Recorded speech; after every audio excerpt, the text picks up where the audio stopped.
অপেক্ষায় আছেন আসবে কবে সে ভোটের আগের রাত। টাকায় সব বিক্রি হয়ে যাবেন পশুর দামে। পশুর দামে বিক্রি হলেও তো ভালো।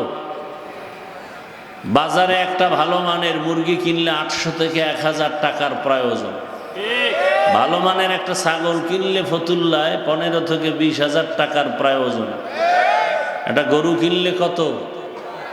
1 লাখ। আর সোনার বাংলার আশরাফুল মখলুক আপনারা ভোটের আগের রাতে বিক্রি হবেন বাজার দরে 500 টাকায়। তার মানে আপনার দামটা ছাগলের সমানও নাই। কি বুঝলাম? যে আপনি ছাগলের থেকেও খারাপ, আপনি গরুর থেকেও খারাপ, আপনি শূকর থেকেও খারাপ, আপনি কুকুর থেকেও খারাপ। আপনি মানুষ না অমানুষ। আপনি কি অমানুষ? যেই চোরারা শ্বশুর বাড়ির থেকে যৌতুক খায় ওরা আজীবন বউয়ের গোলাম হয়ে থাকে, কথা বলতে পারে না। এই নেতা ফেতা গো টাকা খাইয়া এরপরে এগো আল্লাহর ঘরের মধ্যে ঢুকানো হলো। ঢুকাইছে ভালো, মসজিদ মেরামত করবে, এরা ইমাম আলেমদের উপরে মাস্তানি করে। আর আপনারা তাকায় তাকায় মজা নেন না। এটা অমানুষের কাজ, মানুষের কাজ না। মানুষ কখনো টাকায় বিক্রি হয় না। টাকায় বিক্রি হয় পশু আর অমানুষ। আপনি ভোট দিবেন ভালো কথা, যাকে মনে চায় দিবেন হিসাব করে, সেখানে টাকা নিবেন কেন? তা আপনাকে ভোট দিতে বলে কেন? ভোট দেওয়ার প্রয়োজন কি আপনার? এই হারাম খুরি করে ভোট দিয়া লাভ কি? কিছুদিন পরে আবার দেখেন না, মাইয়ের উপরে হামলা, বউয়ের উপরে হামলা, চিল্লা চিল্লি করে, গাইবি আওয়াজ আসতেছে 500 টাকায় সব কিনে ফেলেছি, চিল্লাও কেন? তোর মেয়ে তোর স্ত্রীর ইজ্জত সব আমরা কিনে ফেলেছি। এজন্য জনগণ ভালো হলে নেতারাও ভালো হয়, জনগণ হারামি হলে নেতারাও হারামি হয়। জনগণ আগে হারাম পচা পায়খানা খাইয়া নেতাদেরকে শিখায় তোমরাও আবার আমগো জায়গায় বসে আমাদেরটা খাইও। তাহলে নেতার দোষ কি? চেয়ারম্যানের গালি দেন কেন? চেয়ারম্যান তো আগে হারাম খায় নাই, আপনারা খাইয়া ভোটের আগে তাকে শিখাইছেন।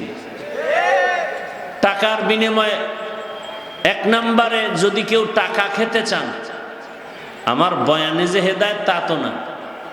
যদি কেউ প্রার্থী থেকে টাকা খেতেই চান, যে আপনি হুজুরের কোনো তাবিজে ফিরবেন না, তাহলে আপনি বেশি খাবেন, জেনে শুনে খাচ্ছেন।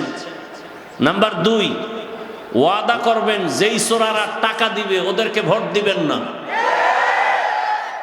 পারবেন? পারবেন? ওরা 2 নাম্বার, 1 নাম্বার নয়। আমাদের কাছে দোয়া চায় 13 প্রার্থী, এমপি হবে কয়জন?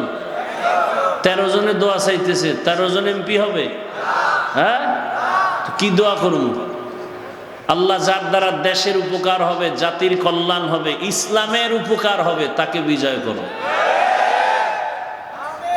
কি এর থেকে আর ভালো দোয়া আছে? কিন্তু ইসলামের নাম নিয়ে যেন কেউ ভণ্ডামি করার সুযোগ না পায়।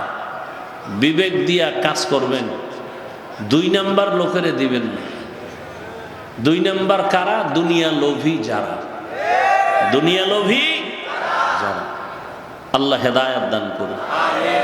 তাহলে এই দুনিয়া লোভীরা আল্লাহর হুকুম অমান্য করে দুনিয়াতে অন্যের হুকুম মানে, নেতার হুকুম, মা বাবার হুকুম।